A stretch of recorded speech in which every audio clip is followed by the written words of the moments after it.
Actualité oblige, c'est dans quelques minutes que sera donné le coup d'envoi de la finale de la 30e édition de la Coupe d'Afrique des Nations Guinée équatoriale. Les éléphants de la Côte d'Ivoire affrontent le Black Stars du Ghana.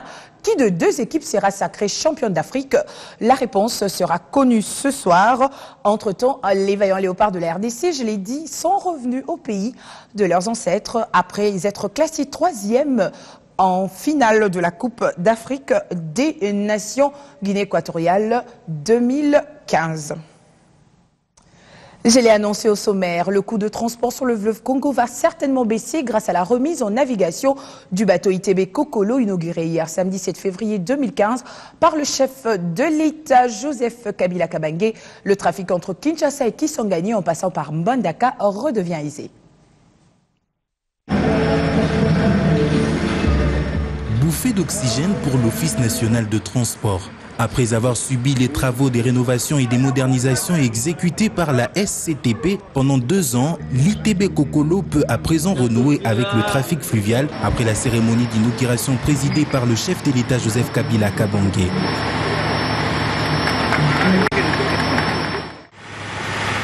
La mise à flot de ce bateau long courrier mettra désormais Kisangani, Mbandaka et Bumba à la porte de Kinshasa.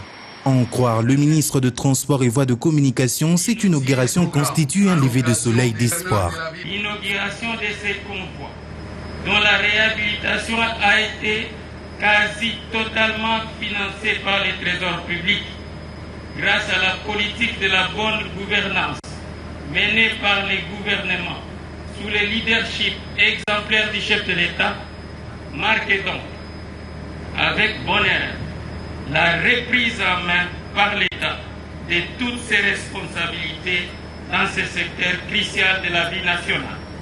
Enfin, à travers la manifestation de ce jour, nous célébrons en réalité le début du processus de rupture avec des voyages à la belle étoile, dans des embarcations de fortune où nos concitoyens étaient entassés, hommes, femmes et enfants, marchandises et bétail, cuisine et toilettes faisant ménage, sans parler des officines et maternités relevant tout simplement de la génération spontanée d'un tout autre siècle. Au finish, Joseph Kabila a effectué une visite guidée dans le bateau, après quoi s'en est suivi une randonnée fluviale partie du port de la SCTP aux environs de la cité du fleuve pour regagner le point initial où il a été accueilli par les autorités coutumières.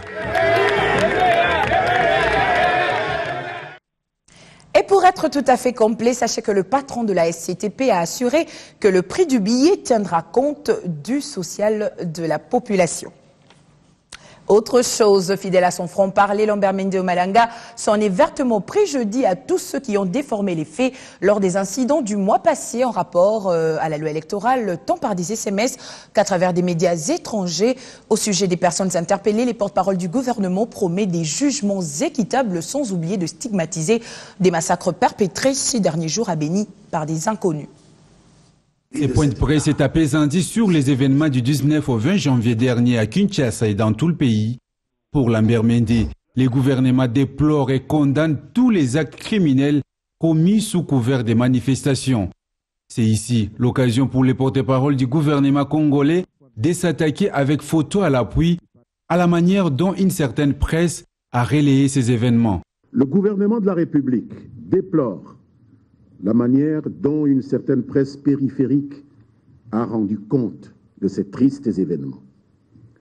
Manière qui tendait littéralement à mettre de l'huile sur le feu, en relayant avec une étonnante complaisance les rumeurs les plus folles, dont on connaît le potentiel déstabilisateur dans le contexte d'une culture de l'oralité comme la nôtre.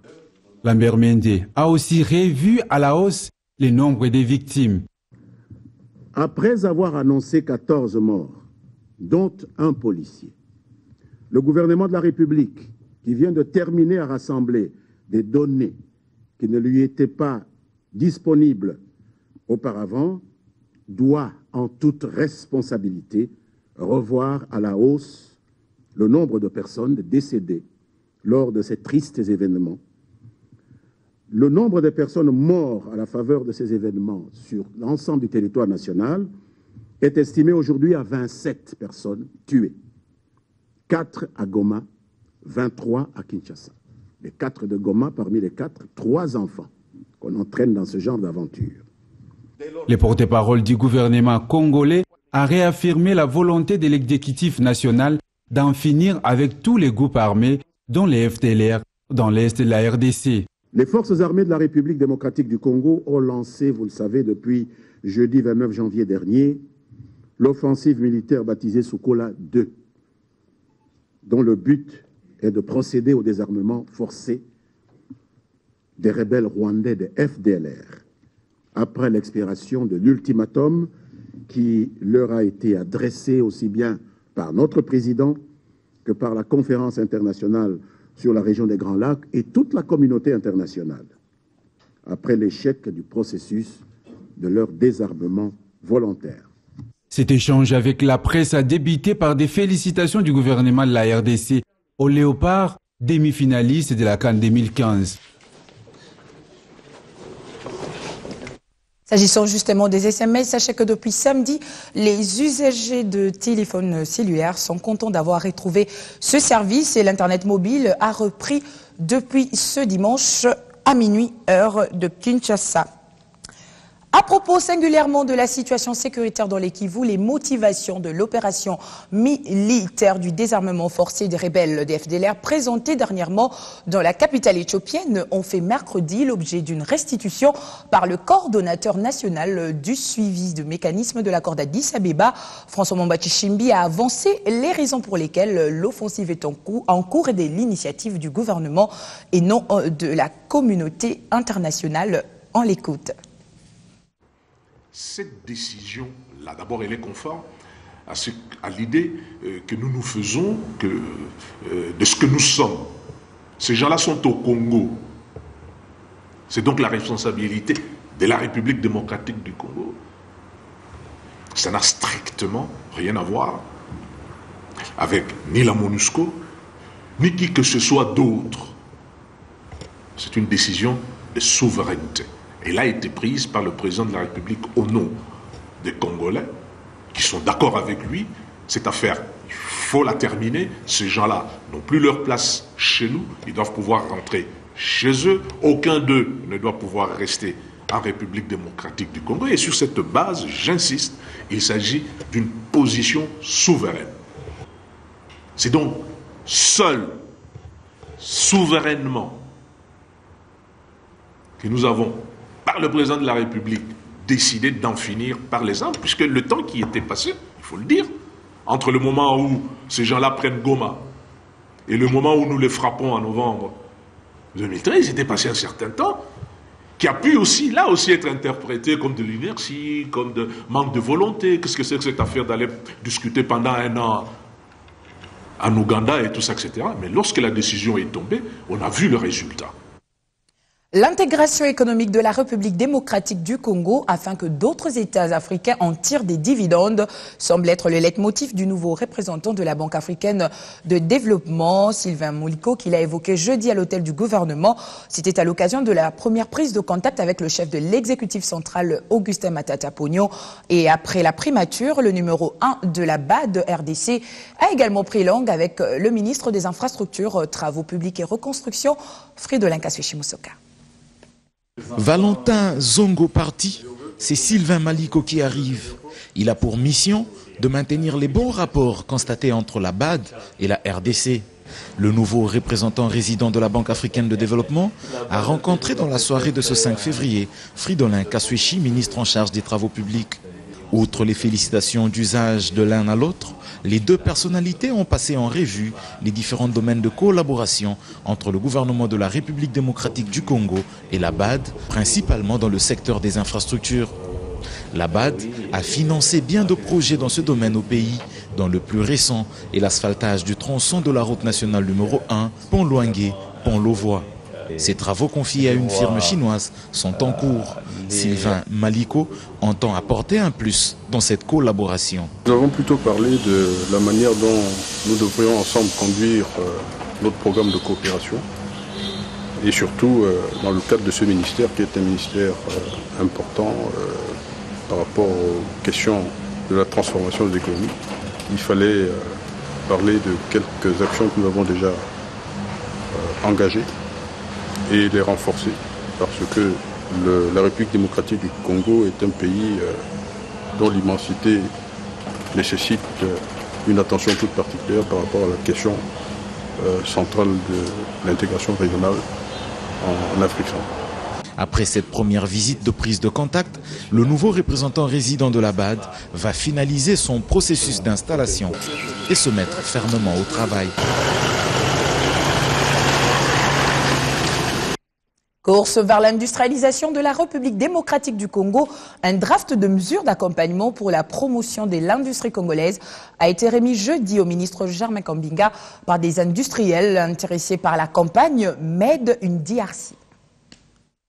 Après de nombreux jours de descente de terrain, le ministre de l'Industrie ne s'est pas dérangé de recevoir dans son cabinet de travail quelques industriels venus lui soumettre un draft sur les mesures d'accompagnement pour la promotion de l'industrie congolaise, une façon pour eux de manifester leur soutien, leur engagement à cette campagne Made in Congo. Aujourd'hui, un groupe d'industriels des différents secteurs ont souhaité qu'il était important de rencontrer le ministre et de lui soumettre déjà un certain nombre de problèmes dans un draft qui peut servir de soubassement pour commencer un travail et pour voir quelles sont les mesures d'accompagnement que le ministre pourra prendre pour que nous puissions développer l'industrie au lieu de décourager l'industrie.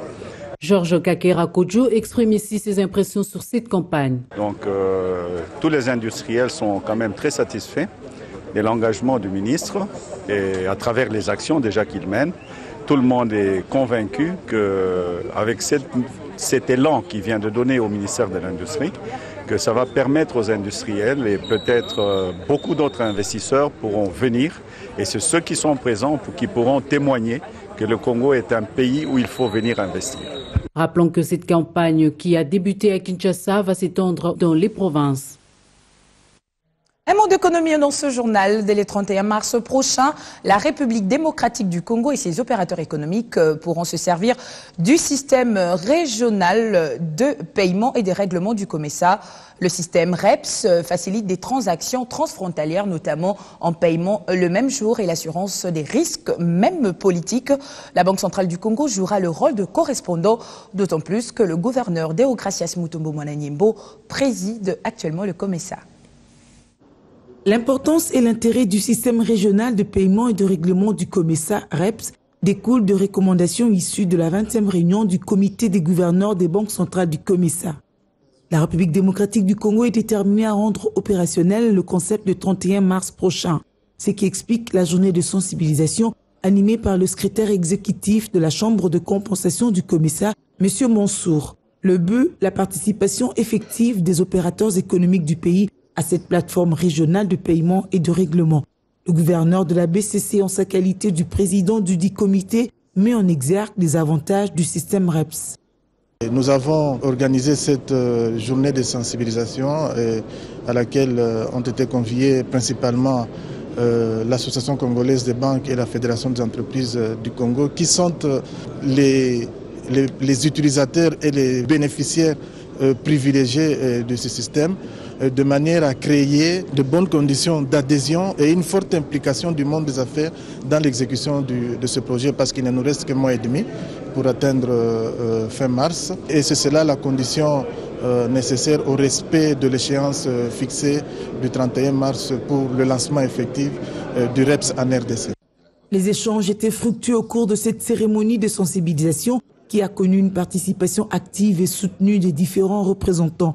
Puis le gouverneur de la BCC, Deogracias Mutombo Mwananyimbo, se rendit au salon Congo du GHK pour le lancement officiel des 21e journées annuelles du club des dirigeants des banques et établissements de crédit d'Afrique.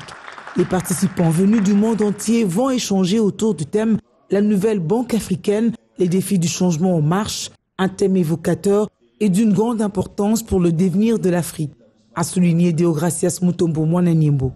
Cette taux de croissance a connu une accélération à partir de 2001 pour se situer à 5% aujourd'hui en moyenne. Et c'est là qu'on appelle les banques commerciales et les établissements de crédit d'Afrique de jouer un rôle déterminant pour apporter des transformations structurelles, des changements dont l'Afrique a besoin de manière à consolider ses terrains de croissance. Et ces défis sont nombreux.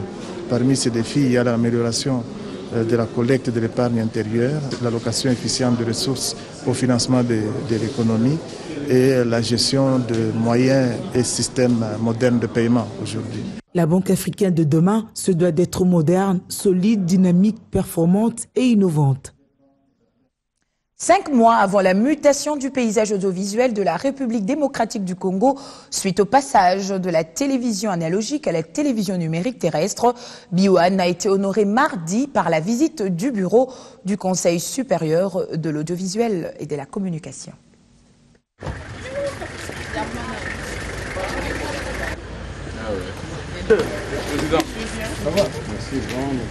Poignée de main sereine entre l'autorité de régulation des médias et les régulés.